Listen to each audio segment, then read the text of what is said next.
Hey everybody, it's Andy, aka Max Rider. We are back with another author showcase. This is number 22, I believe, if I'm remembering correctly. This is Learjet, which came out October 4th on DriveThruRPG. There'll be a link in the description below. It came out late because of the hurricane hitting North Carolina, where I live, and I've been without power for quite some time, but we're trying to get back into the swing of things, so here we are.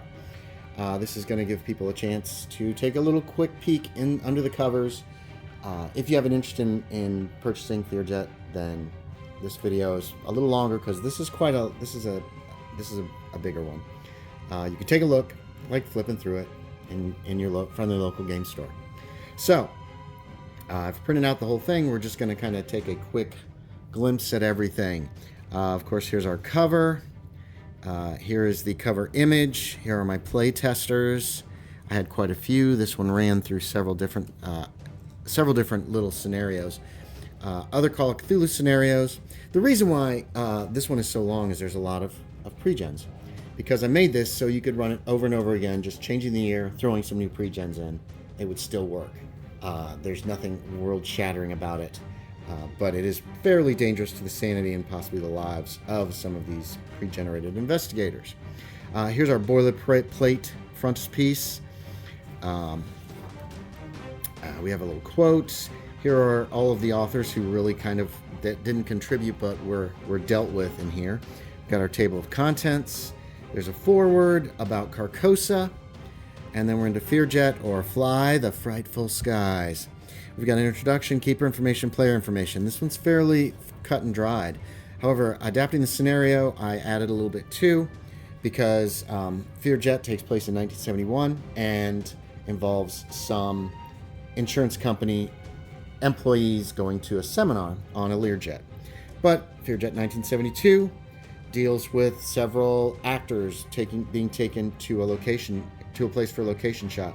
Learjet 73 has some singers, a comedy singing duo team and their crew. Learjet 74 deals with a rich family and rich cousins, basically, and politicians. And then there's another idea here for the potential for Learjet 75 and beyond. I also did some for other eras, adapting this to Cthulhu Invictus, Cthulhu Dark Ages, Regency Cthulhu, Down Darker Trails, Cthulhu by Gaslight, Jazz Age Cthulhu, and Modern, which it is a modern scenario. So we've got our dramatis persona, including the pilots, certain people that are met along the way. And then locale is going to cover the year 71 and LaGuardia Airport, where they take off from. 72, Los Angeles International Airport. 1973, O'Hare International.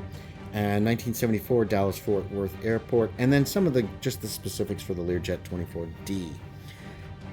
On page 15, we really get into the meat of the scenario, the departure, the airport scene, and then takeoff, and then some of the things that start to happen to them during their flight.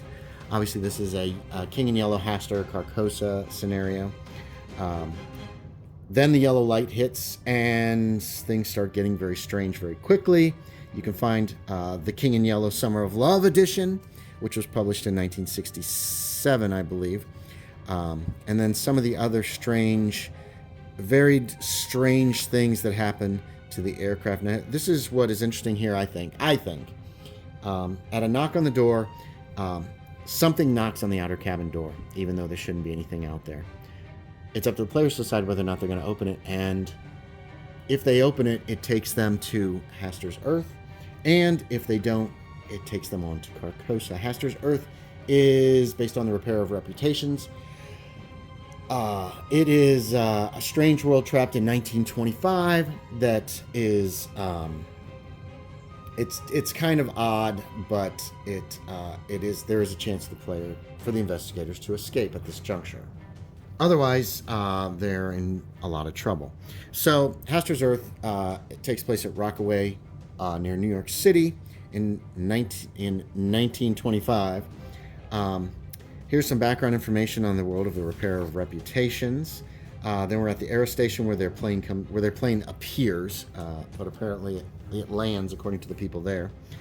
Here's some of those areas, and then we've got what happens to the players when they come to Rockaway Station. Here are some of the aircraft that they see flying around, many of which never really worked, including Fokker F-7A with Princess Anne Lowenstein Wortham Freudenberg upon it, a Sanchez Bisa 80 horsepower biplane with Tiente Bello Silva on it, and a Cessna from 1978. And these are all people who have disappeared in aircraft. You can go to the aero station, you can go to the cafe. Here's some ideas of some strange things that happen on this world, but your goal is going to be to get to the administrative offices and change your flight plan, which is taking you to Carcosa, which nobody wants to go to Carcosa, especially anybody who's read The King in Yellow that they found on the plane. The administrative offices send you to the tower. At the top of the tower, you run into the Skyway administrator, who says the Skyway controller cannot be disturbed, and you can try to get your flight plan changed. But if you do, the Skyway controller comes out, and he is a fragment of the King in Yellow. One thing about this scenario is it's good for convention play because you can end it at the end of either Section 3, which is Carcosa, or Section 2, which is Haster's Earth, within a 4-hour time limit. If they don't change their flight plan, they're all lost. If they do, boom, they've gotten home. There's some advice here on bringing someone back from this world or something else. Then we're into Carcosa. If you don't change your flight plan, or if you don't answer the door, you end up in Carcosa. Here's our arrival with some ideas of what to do and some of the aspects of Carcosa, some of the ways to get around, as well as Carcosa and Madness, and how Madness affects your ability to move around the city and possibly find things you're looking for. There are 20 encounters here, 20 different ideas of things that could happen in Carcosa. All of them I try to make as strange as possible. That includes the artist, who is Jack Scott. He has made an appearance in Lost Port Royal. There's the priest, who is Father Diego Alejandro Tafala, who also made an appearance in that product, and the seeker George Rowley, who is also in that product.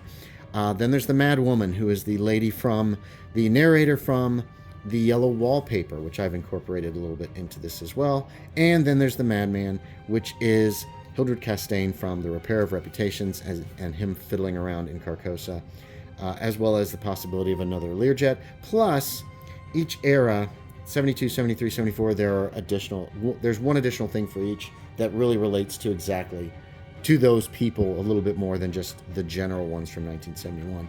Finally, of course, you're going to reach the temple, where little Phil here, who's part of these people who have set up this whole thing, wants to sacrifice you. It's cool. If you don't want to, you're going to be anyway. Unless you can find your way back to the plane, nobody can. So Phil's pretty good-natured, and even if you kill him, he's coming back.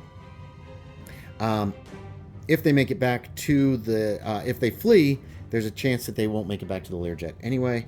And then there's some information ideas here for temporary and underlying insanity while in Carcosa, because it will affect one pretty significantly. Finally, we've got our conclusion.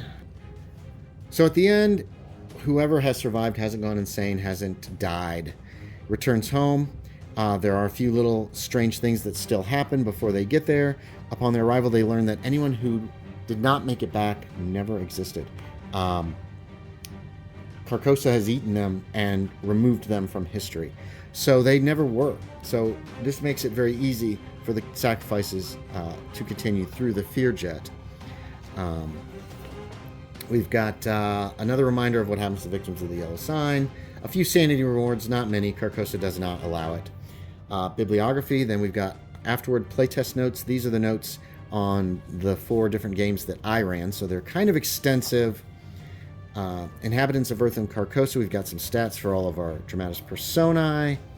Also, some of these, Lieutenant Alejandro Bella Silva, Princess Anne, Frederick Valentek, these could actually be used as backup characters if the characters die or disappear or go crazy early on.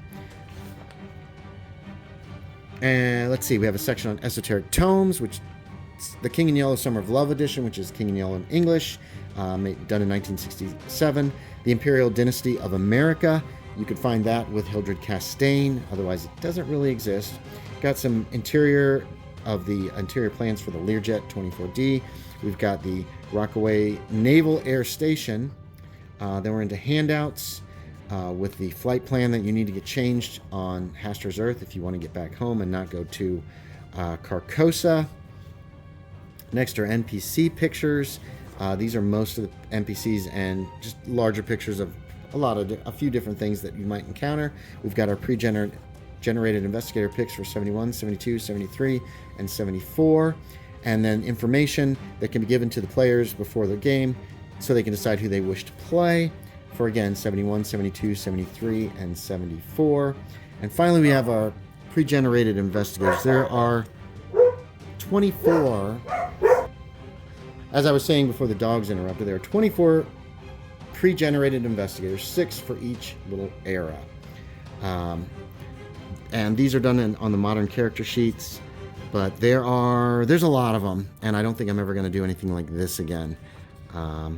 Next time I might do one. If I do one that I have this many potential pre-generated investigators, which I doubt I'll ever do, then I will definitely just do the pre-investigator stats. I'll do one set filled out, and then the rest will be just the same way that I did the NPC stats. Here's Sharon Best, the Lady and the Scamp, the lawyer, the agent, the hairdresser, and the makeup artist. And finally, you've got the Conroys, the rich cousins who are heading home for Christmas, including a couple of twins that I kind of cheated with the pictures. I've got a little about the author section in the back. Here's our back cover image with all of the information on that.